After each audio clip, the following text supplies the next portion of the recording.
صلوا على محمد وآل محمد.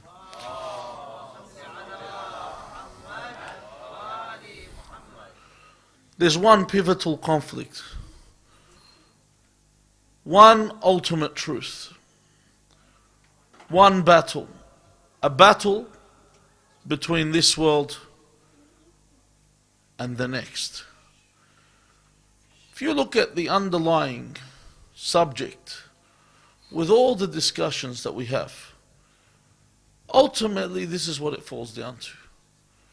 It's what you prefer, and it's what you choose. If you choose a certain path, if you choose a certain, destination, you have to undertake a certain path. You cannot take the path that you prefer. You have to take the designated path for that destination. In this part, Amir al-Mu'mineen, Ali ibn Abi Talib alayhi salam, when he speaks about the righteous, the muttaqeen, he says, أرادتهم الدنيا ولم يريدوها وأسرتهم ففدوا أنفسهم منها.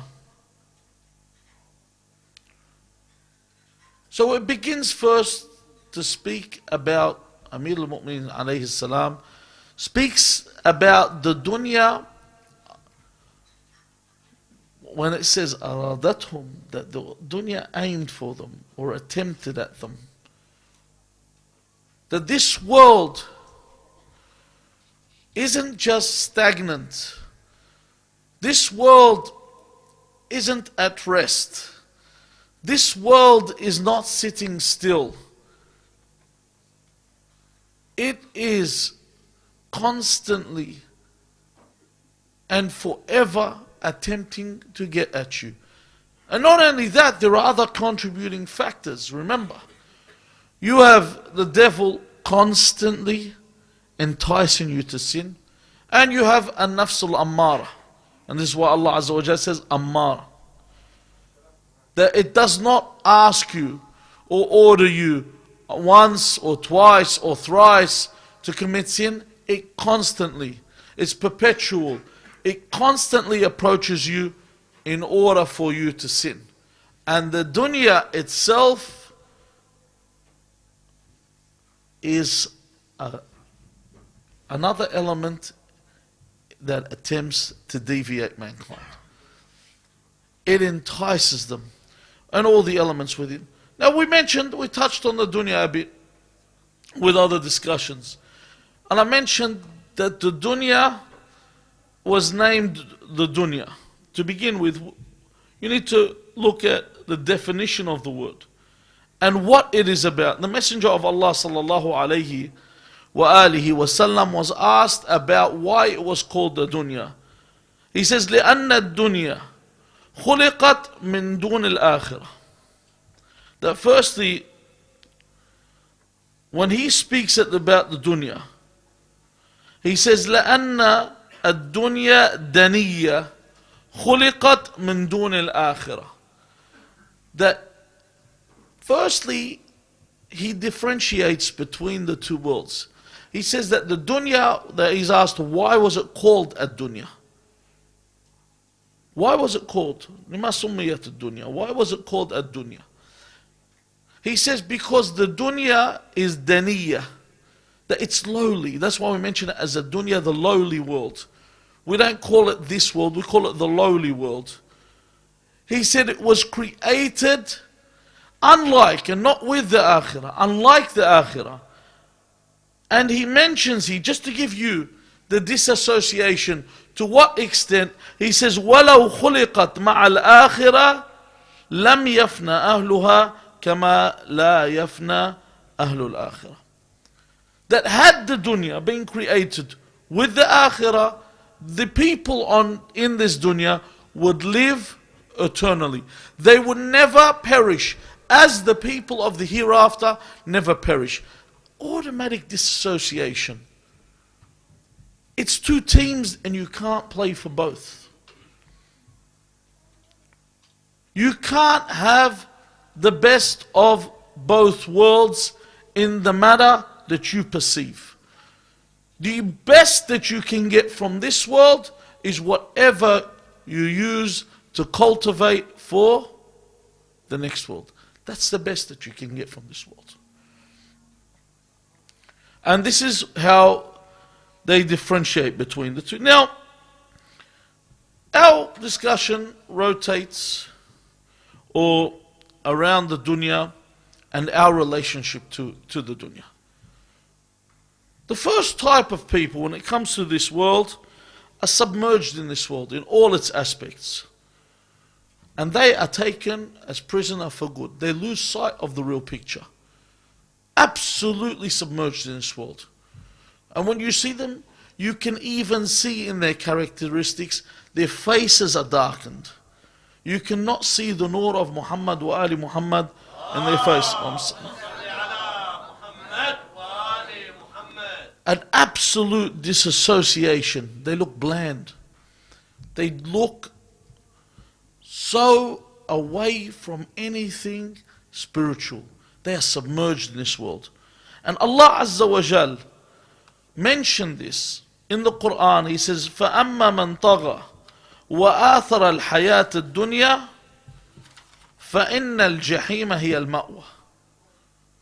Now, if you look at the words, فَأَمَّا مَنْ طَغَى. We mentioned several nights ago, this would have been about 8 nights ago, I mentioned the verse in Surah Al-Alaq. كَلَّا إِنَّ الْإِنسَانَ لَيَطْغَى أَنْ رَآهُ اسْتَغْنَى. And we said that yatgha is someone that becomes inordinate. Inordinate means that they become rebellious. أَنْ رَآهُ اسْتَغْنَى. The moment that the mankind a man feels that he is, a man or a woman, طبعا, in that sense, a human feels that they are needless, they become rebellious. They do not listen to authority. Here Allah Azza wa Jal says, فَأَمَّا مَنْ طَغَى وَآثَرَ الْحَيَاةَ الدُّنْيَا. So to say that these things go hand in hand. That anyone that, when we say آثَرَ الْحَيَاةَ الدُّنْيا, it means that they prefer this life. They have a preference for this life over the hereafter. You cannot prefer this life without being rebellious. It is impossible for someone to come and say, for example, you see those people, the merrymakers, the party goers. Okay, they'll go to the weddings and the parties and the a-religious ones we're talking about. The ones that have the mixed dancing, occasionally, the optional alcohol on the tables, and what have you. And when you tell them that this is wrong, they give you a nice answer. They say, sure. One person I remember a story that there was once a sermon in Al-Zahra Mosque, the Friday sermon, and the Sayyid was speaking about those attached to this world. And he was speaking about this specific term, about the dunya and these people that go to these parties and that. And one person sitting down, he said, تدفنونا نحن وعايشين. Bury us while we're alive. In other words, if we can't have fun, he said, bury us while we're alive. And everyone started laughing. Now the thing is, this is a situation. People that have preference towards this world, they perceive that if you take this away, or any element of away from this world, they've lost everything. And thus this makes them rebellious. They don't want to listen to a command because it takes away from their time of living this life in sin and in disobedience. So Allah Azza wa Jal says, فَأَمَّا مَنْ طَغَى وَآثَرَ الْحَيَاةَ الدُّنْيَا. He says, فَإِنَّ الْجَحِيمَ هِيَ الْمَأْوَى. In other words, the fire of hell becomes what? It becomes their abode. It becomes where they live. It becomes where they settle. Why? Because they prefer this world. So in other words, I cannot take this world. I cannot select this world and opt this world and expect to receive paradise. If I opt this world, my option, I choose, I select this world, I've selected the fire of hell in the hereafter. So then another verse, Allah Azza wa Jal says, الَّذِينَ يَسْتَحِبُّونَ الْحَيَاةَ الدُّنْيَا عَلَى الْآخِرَةِ وَيَصُدُّونَ عَنْ سَبِيلِ اللَّهِ وَيَبْغُونَهَا عِوَجًا أُولَئِكَ فِي ضَلَالٍ بَعِيدٍ. Now, here once again Allah Azza wa Jal makes before he says آثَرَ, he says يَسْتَحِبُّونَ, that they love, this is a form of preference, this world over the next. This, we're speaking about the first type of people, that it's all about this world. And here is they turn away, يَصُدُّونَ عَنْ سَبِيلِ اللَّهِ, is they turn away from Allah's path. وَيَبْغُونَهَا عِوَجًا. Now even when it comes to faith, and this is a point we'll move along, as we move along, a very important point, that when people want to still appear as they are religious, but they've selected the other world, the appearance that they make is also relevant to those, and when we talk about those that prefer this world, sometimes they want the best of both worlds. Sometimes that's why we have what you call a munafiq, a hypocrite. A person that enters the masajid and enters the Husayniyat and acts the religious part, because they come here not because they realize in this part there's also benefit in this world, that they get the respect from the people, so they come to these places. They know by coming to these places they'll still get this respect, which is a point we'll speak about later. But to begin with this, let's take a look at the narrations that speak about those that love this world.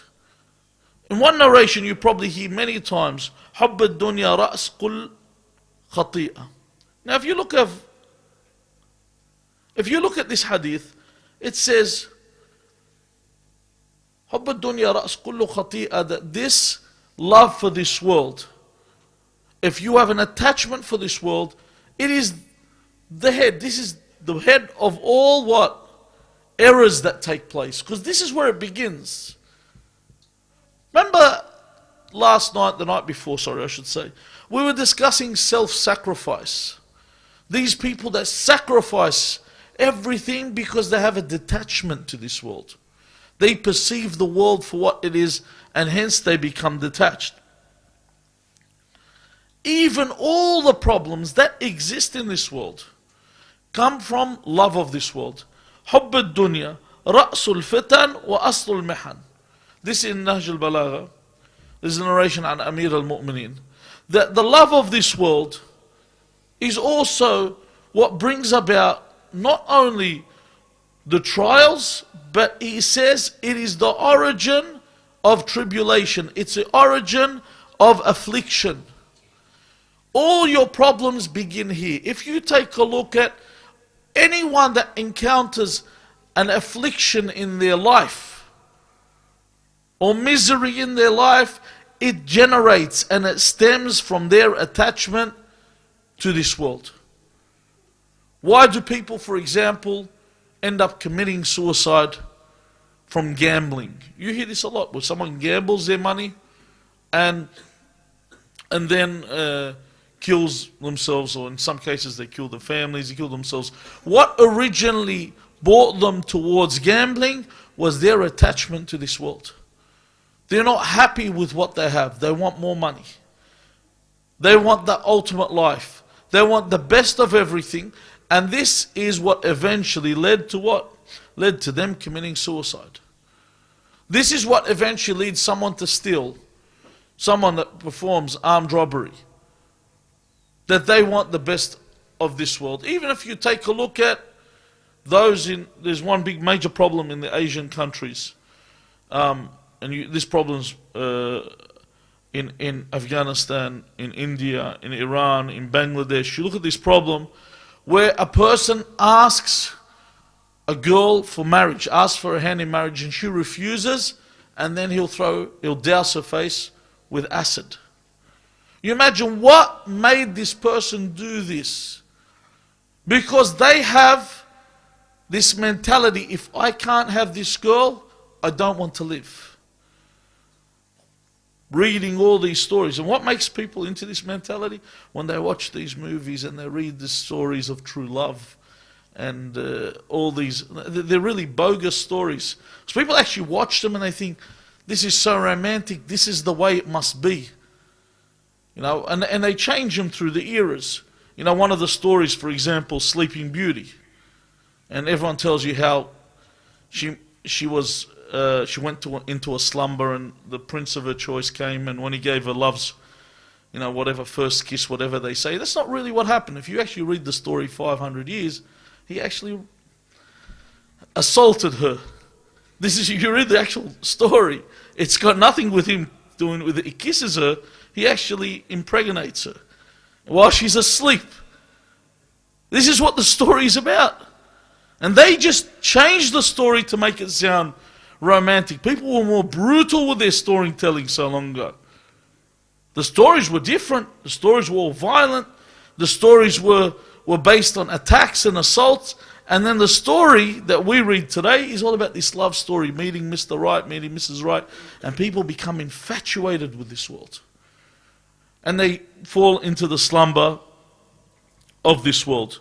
Now, if you look at the problem with love in this world and being involved in this world, there are several traditions from Ahl al-Bayt alayhum as-salam that really explain the problems that generate from your love and your attachment to this world. If a person's heart becomes attached to this world, the narration says he catches three things from it. And imagine you attach yourself, you attract this contagious disease of attaching yourself to this world. Three sicknesses that you will gain from this world. Firstly, you will get a worry that will never leave you. That you will always have hum in this world. You will always be worried. If you take a look at all these people that are involved in this world, I've never met a time in my life, or met a person in any time in my life that was not whinging about issues got to do with this world. From when I was young, people used to say, I remember when I was in high school and interest rates were at 17.5%, I think, something around that range. And people were unable to get jobs. People were applying for jobs at that time, and they were talking about how bad the life was. And at that time they were talking about us going into a huge recession. We're in recession. And that's all you'd hear. Financial hardships. And all of a sudden there was a boom. And everyone ran and started to buy. And then another moment where people said recession. The reason why people think of this is because they're infatuated with this world. If they relied that, you know, let's look at it logically. Let's be logical about the matter. Just like your sustenance came to you while you were in the womb of your mother, logically, someone's been looking out for you. Someone your whole life has been looking out for you. From the moment that you were conceived to now, someone's been looking out for you. If you thought of this logically, someone's been looking out for me this whole time. You know, could you imagine, do these people actually think God's treasury runs out one day? God runs out of money. What do I do about it? You know, I better, look into the future in case God's funds run out. See, if I sit there and I worry, if I sit there and attach myself to this world, all I have is worry because I think of these things relative to what this world is. Relative to what there is available in this world. Otherwise, think about it. If you look at house prices right now, do you think any of you, your children or yourselves will own a house or pay it off? This is what causes you to worry and think about it. But then when you think this is in God's hands, you don't worry about it anymore. Why? Because you're just here. You're just a traveler. You finish your time here and you go to the hereafter. The second problem that it brings is greed that does not abandon this person. When you attach yourself to this world, there's no such thing as enough money. People start having greed to the extent that they actually lie about it. You know, I don't remember the last person I spoke to. I say, let's be fairer. If the last 50 people I spoke to, probably one or two would say, Wallah, alhamdulillah, everything's all right, everything's working out. Most people, you know, they have 6 figures in their bank account and they're crying like they're about to die. That's how people are. Because their greed, in order to accumulate more and more and more wealth, keeps them in this manner. So they have greed, he says, that does not abandon them. And when you're greedy, you become opportunistic. You're always looking for an opportunity to take advantage of something or to make some other money. And finally, it says you are left with a desire that's never fulfilled. See, in this world, nothing will fill your eye because this world was designed in that manner. Allah Azza wa Jal gave us just one ingredient. And it's in the Quran, just one ingredient. I mentioned this verse many times and I'll continue mentioning this verse. The only thing that God gave before, you can imagine when Allah Azza wa Jal said to Adam and Eve, Adam and Hawa alayhim as-salam, when he said to them, when they left the garden, he left them with just one wasi, one thing in the Quran that you read. He said to them that اهبطوا منها جميعا فإما يأتينكم مني هدى. Always remember this, that God left them with this, that I will leave you to go, that all you have to look for is this huda. And according to our narrations, that this huda is the Anbiya. So in other words, whatever that they have prescribed for you is the only fulfillment you'll get in this world. The only way you'll be fulfilled is if you follow their prescription, what Allah Azza wa Jal has sent through them. Because then he says, whoever follows this guidance will not fear, and nor will they grieve. Because they realize that they don't lose anything because they've detached themselves from this world. The next verse that really depicts what this world is like is in Surah Al-Hadid. This verse is a fantastic verse, where Allah Azza wa Jal says, اعلموا أنما الحياة الدنيا لعب وله وزينة وتفاخر بينكم وتكاثر في الأموال والأولاد.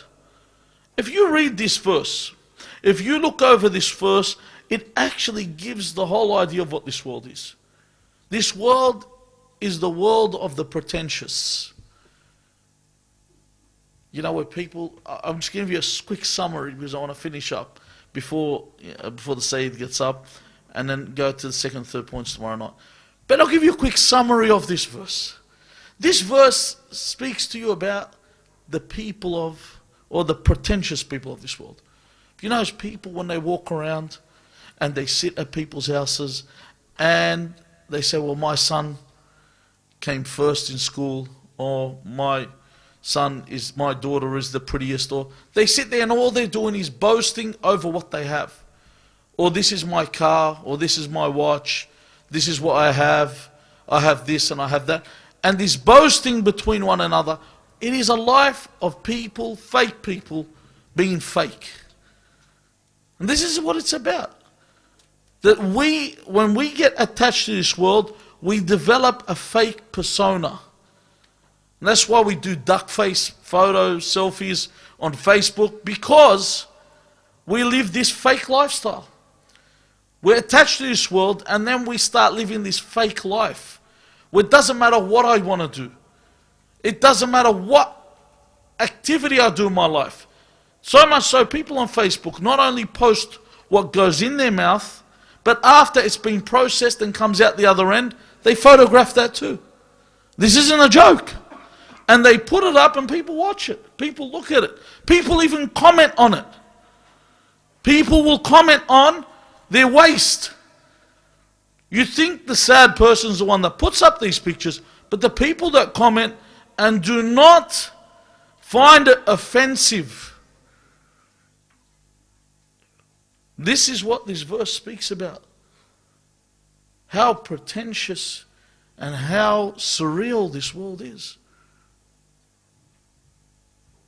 Yet people get attached to it. And طبعا this verse needs a lot more of an explanation. We ask Allah Azza wa Jal to give us guidance so we can go over it inshallah tomorrow night and then continue the remainder of this discussion and how the world attempts to reel them in and how they stop themselves from it. We ask Allah Azza wa Jal to guide us unto the righteous path, the path of Muhammad wa Ali Muhammad, wa barakat salat ala Muhammad wa Ali Muhammad.